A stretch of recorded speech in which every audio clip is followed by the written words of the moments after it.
bersyukur karena memperkenankan Tuhan memperingati dan merayakan hari ulang tahun penyebaran Injil di tanah Papua yang ke-169 tahun. Bagi yang sudah Tuhan lakukan melalui gerejanya dalam hal pemberitakan Injil sebagai bentuk rasa syukur, mari kita beribadah kepada-Nya.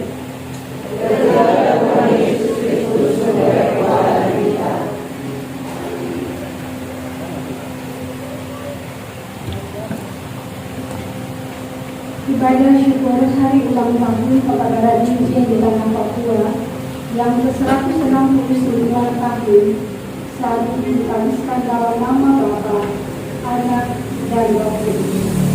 Damai sejahtera kepada saudara-saudara.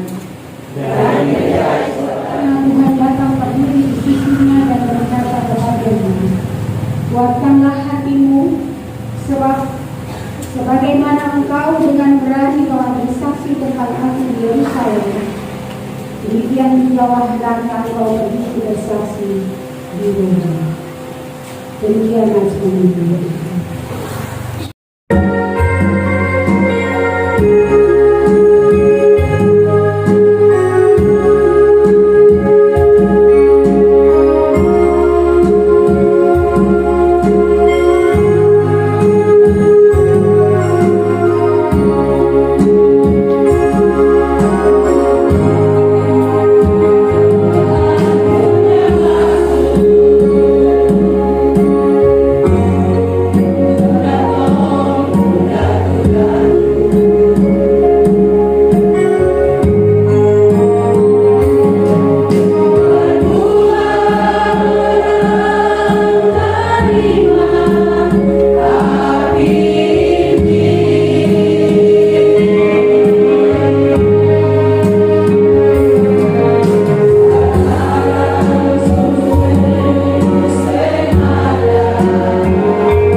Maka kita pun harus mengakui bahwa Tuhanlah yang selalu hadir dan berkarya melalui kegiatan perkabaran Injil di tanah Papua demi terwujudnya umat yang takut akan Tuhan. Sebuah sejarah bukan hanya untuk diingat tetapi dihayati.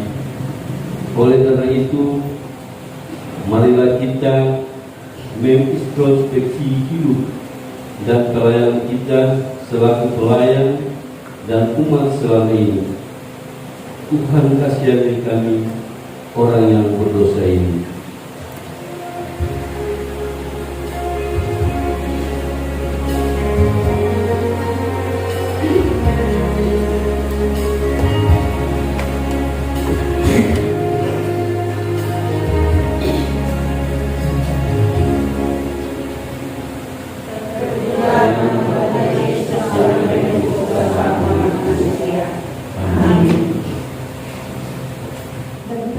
Dosa-dosa kita kepada Allah, maka Allah akan setia dan adil, sehingga akan mengampuni dosa kita dan menyembuhkan kita dari dosa kita. Sebab Ia memiliki Allah Tuhan kami seluruh dunia ini dengan diri dan sendiri. Karena itu marilah kita saling mengampuni, saling berdamai dan bersama-sama melalui bagian dalam yang sejahtera. Berilah Roh Kudus-Mu mendampingi hati kami supaya kami dapat mengamalkannya dalam hidup sehari-hari. Firman-Nya ya Tuhan, sebab kami sudah sedia mendengar. Amin. Beginilah firman Tuhan. Paulus di hadapan mahkamah agama. Namun kepala pasukan itu ingin mengetahui dengan teliti apa yang dituduhkan orang-orang Yahudi kepada Paulus. Karena itu, pada keesokan harinya ia menyuruh mengambil Paulus dari penjara dan memerintahkan supaya imam-imam kepala dan seluruh mahkamah agama berkumpul. Lalu ia membawa Paulus dari markas dan menghadapkannya kepada mereka. Sambil menatap anggota-anggota mahkamah agama, Paulus berkata, "Hai saudara-saudaraku, sampai kepada hari ini aku tetap hidup dengan hati nurani yang murni di hadapan Allah." Tetapi imam besar Ananias menyuruh orang-orang yang berdiri dekat Paulus menampar mulut Paulus. Membalas itu Paulus berkata kepadanya, "Allah akan menampar engkau, hai tembok yang dikapur putih-putih. Engkau duduk di sini untuk menghakimi aku menurut hukum Taurat, namun engkau melanggar hukum Taurat oleh perintahmu untuk menampar aku." Dan orang-orang yang hadir di situ berkata, "Engkau mengejek imam besar Allah." Jawab Paulus, "Hai saudara-saudara, aku tidak tahu bahwa ia adalah imam besar. Memang ada tertulis, janganlah engkau berkata jahat tentang seorang pemimpin bangsamu." Dan karena ia tahu bahwa sebagian dari mereka itu termasuk golongan orang Saduki dan sebagian termasuk golongan orang Farisi, ia berseru dalam mahkamah agama itu. Katanya, "Hai saudara-saudaraku, aku adalah orang Farisi, keturunan orang Farisi. Aku dihadapkan ke mahkamah ini karena aku mengharap akan kebangkitan orang mati." Ketika ia berkata demikian, dimulai perpecahan antara orang-orang Farisi dan orang-orang Saduki, dan berbagi-bagilah orang banyak itu. Sebab orang-orang Saduki mengatakan bahwa tidak ada kebangkitan dan tidak ada malaikat atau roh, tetapi orang-orang Farisi mengakui kedua-duanya. Maka terjadilah keributan besar. Beberapa ahli Taurat dan golongan Farisi tampil ke depan dan membantah dengan keras. Katanya, "Kami sama sekali tidak menemukan sesuatu yang salah pada orang ini. Barangkali ada roh atau malaikat yang telah berbicara kepadanya." Maka terjadilah perpecahan besar, sehingga kepala pasukan takut kalau mereka akan menggoyak-goyak Paulus. Karena itu ia memerintahkan pasukan untuk turun ke bawah dan mengambil Paulus dari tengah-tengah mereka dan membawanya ke markas. Pada malam berikutnya Tuhan datang berdiri di sisinya dan berkata kepadanya, "Kuatkanlah hatimu, sebab sebagaimana engkau dengan berani telah bersaksi tentang aku di Yerusalem, demikianlah jugalah hendaknya engkau pergi bersaksi di Roma."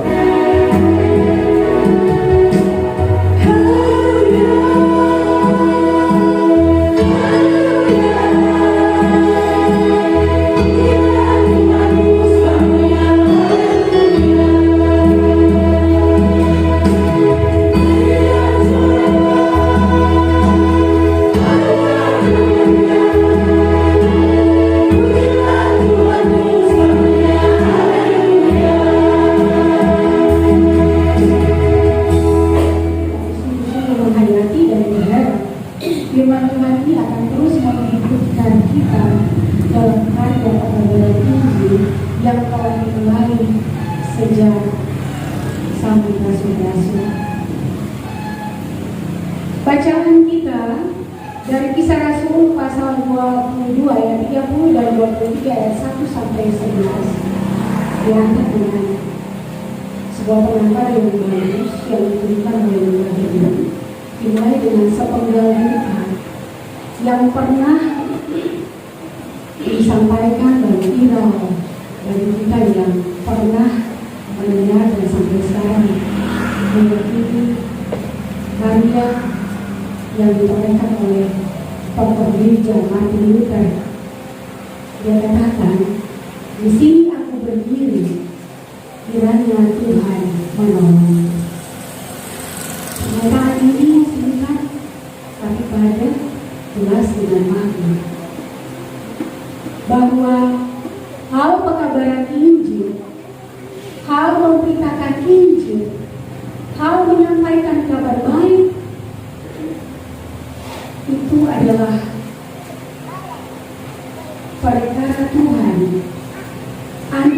Tuhan dan kita hanya melakukan apa yang sepantasnya kita lakukan. Bahwa Tuhan yang berani dalam seluruh karya sejak zaman rasul-rasul sampai dengan detik ini Bapak Ibu. Dan apa yang diungkapkan oleh Martin Luther sang bapak reformasi ini Bapak Ibu, yang kemudian menguatkan pergerakan gereja Injil bisa sampai di Papua karena apa yang diyakininya dan didoakannya. Di sini aku berdiri karena Tuhan menolongku. Walaupun pada saat itu menurut catatan sejarah Martin Luther sang bapak reformasi kita dalam awal itu yang menyuarakan kebenaran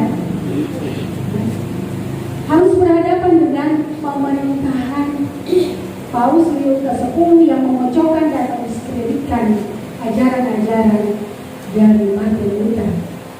Martin Luther hanya meneruskan apa yang seharusnya ia teruskan, yaitu kabar baik Injil yang telah disampaikan, diperjuangkan juga oleh para rasul. Karena hari yang baik Tuhan karuniakan di hari ini, kami diizinkan Tuhan untuk bersekutu dan melayani lewat panggilan Tuhan untuk beribadah dan memperingatan HUT pekabaran Injil yang ke-159 tahun di tanah Papua. Terima kasih ya Tuhan ya Allah kami.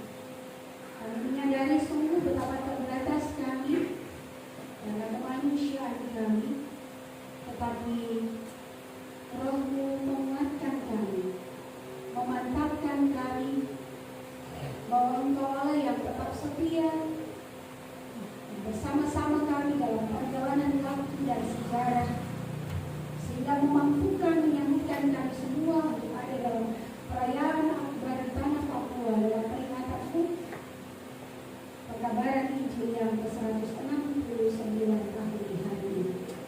Terima kasih Tuhan ada sukacita, tetapi juga tentu semangat yang Tuhan karuniakan kepada kami. Semangat yang Tuhan izinkan dimiliki oleh para pekabar akan mempersembahkan beban syukur kepada-Mu dan akan menyerupai nama Tuhan.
Jemaat, Tuhanlah tempat persembunyian kita.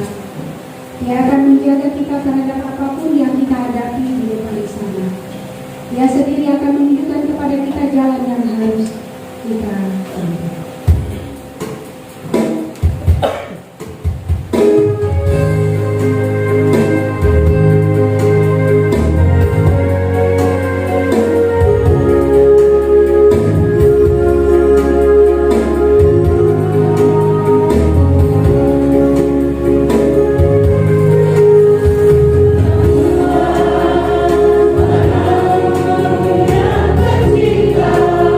Terima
Tuhan akan menjaga engkau terhadap segala kecelakaan.